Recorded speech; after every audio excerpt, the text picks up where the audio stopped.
Ladies and gentlemen, I hope you've been doing well on this mighty fine day. Welcome back to LeaIsChill.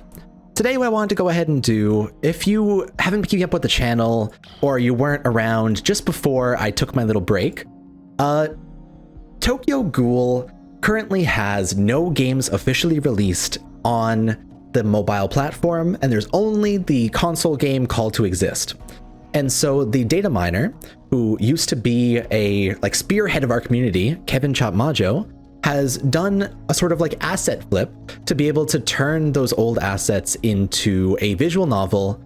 And honestly, it's pretty neat. I think that the story is honestly the most interesting part. And so if you're a fan of the Tokyo Ghoul manga and you're just hoping for another way to experience it through the eyes of even a fan, definitely download this game. The Discord's in the description right now. And inside the story, there's several illustrations by Amepura, one of the best artists inside the Tokyo Ghoul community right now. I love their pieces so much. And I'm just going to pop up 3 different pieces from Amepura that's inside the story mode right now. Unfortunately, story mode has copyrighted music, and so I'm not going to be able to do any videos on it. So if you want to experience that for yourself, go ahead and download the game in the description and Discord below, and hopefully you guys will enjoy. For now, I wanted to talk about the new updates they've been doing. Pretty much, I re-downloaded this game right as the official release came out. Kevin did a big live stream and announcement and released 2 Rize banners, and so it was pretty interesting. But I came back today to go ahead and pop a couple of multis into the Arrogant Nishiki, and then we'll do the new form of the events inside the game and show off the gameplay and how it's updated. So let's see if we can get lucky and get our Bikaku boy. We're crossing our fingers. You can see here there's also a little bit of art made by Amanite as well. Hell yeah. Okay, I got Rio. Here, I'm gonna move this down a little bit. Fortunately, when I tab out, it loses all audio, so I can't alt tab like I would do in every other game. I got a dupe of my Rize. I didn't realize that they had the Rize on the banner. Neat. I mean, I'll take it. I don't really need another one. I wonder if I can run 2 of the same unit. We'll find out. Either way, let's pop in our second multi and see if we can get lucky here. God, it's so pretty. Reminds you of the shading that Ishida started to do toward the end of the manga as well, so it is more so in that Ri style, which is quite nice. And we're also pulling a bunch of these weapons for our characters, but I don't use any CCG characters right now to even make that viable. We didn't get Nishiki, by the way. Here, let's see if we can have multiple Rizes on the team. Nope, you can't have 2 of the same unit on the team, it looks like. Okay, in that case, oh, I clicked too long for that. In that case, let's go ahead and awaken you. So you get, looks like the stats completely double. And you get a random rate, of which was an extra 15% damage from Rinkaku's users. That's really good. So every character can have up to 4 dupes then. You can see here, there's the crystals. It kind of reminds me of the erudition crystals from fucking Elden Ring. But here, let's go ahead and put together a Rinkaku team, and then we'll go and do a run of the new event. God damn it, I keep on. So my habit of scrolling is I always hold and then click and scroll. It just keeps on messing up. So that means if I choose this character on my team, oh yeah, I could awaken her 3 times as well. That's a good habit.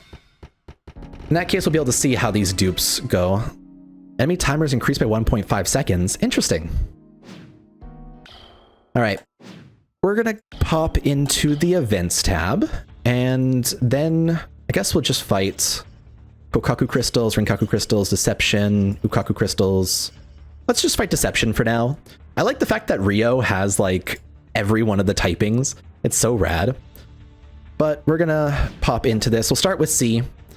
And so the gameplay is pretty much the same as it was pre-release, but the main change that happened is now you can store things for skills for later. And so I'll show you this. I'm going to store 5 Rizes. It'll pop the ability, which boosts Rinkaku damage. And now we're just trying to get 2 Rinkakus on our active time battle. to be able to do as much damage as we can. Pretty much, it's just Rize nuking, right? But yeah, the active time battle inside this game, you basically just click on the 5 different selections on the screen. You swipe up to lock them into your skill gauge, and then you can pop your ultimate if you have 5 of that individual character or type. And then you just mash on through the rest of it, which, by the way, is a lot harder on PC. All right, Kazuo, let's do this. God, remember how Ishida said he looks like this guy? I wonder if, like, I've never seen a picture of Ishida, even these days. Here, I'm just gonna pop all my stuff in, because I want to reload for the second half. So he's gonna attack me. Good. We'll do that. And now, because we have all Rizes on the field, we can just go ahead and nuke. It didn't nuke as much as I wanted it to, frankly. But it works out. Ow. Here. We'll pop that skill. Let's see if we can get 5 of her as well. And we'll pop that skill. Yeah! It just fucking claps. I feel like you'd want to pop that 5-tier skill after popping the Rinkaku buff, so maybe that's a better way of doing it.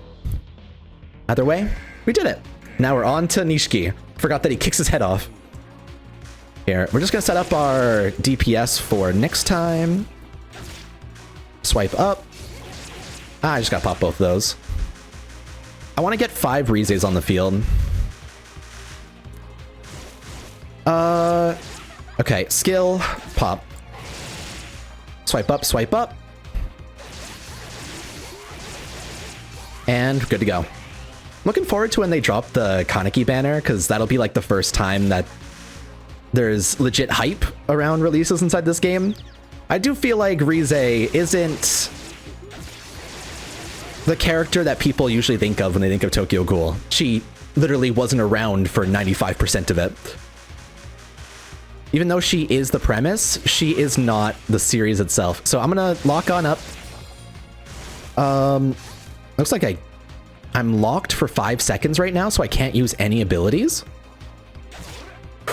I'm gonna try to get 5 Rizes on the field so we can do one final nuke here at the next second. Our health bar's at the bottom, by the way, so we're still doing pretty okay. All right.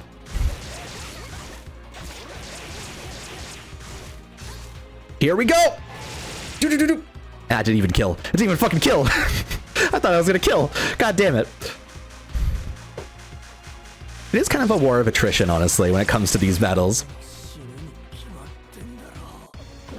But there we go. Use 4 skills, use character abilities 175 times, and we got a couple of items to upgrade our characters. Pretty much, it's just a fairly simple take on like that RPG genre in more so an active time battle style. So if you're a fan of like Final Fantasy VII, for example, you might actually enjoy this game quite a bit as well. Regardless, I'm super happy that this game exists. I feel like it's a nice celebration of what Reinvoke was, as well as still keeping the spirit of the Tokyo Ghoul community alive through continuing to create things that are worthwhile. So definitely very happy that Kevin went ahead and tossed this together. For right now, thank you guys for watching. Let me know if you're going to download the game in the comments below. Be sure to hit that like button and subscribe. And I'll have another video up on this when the game updates in a couple of days. So see you guys then. Bye-bye.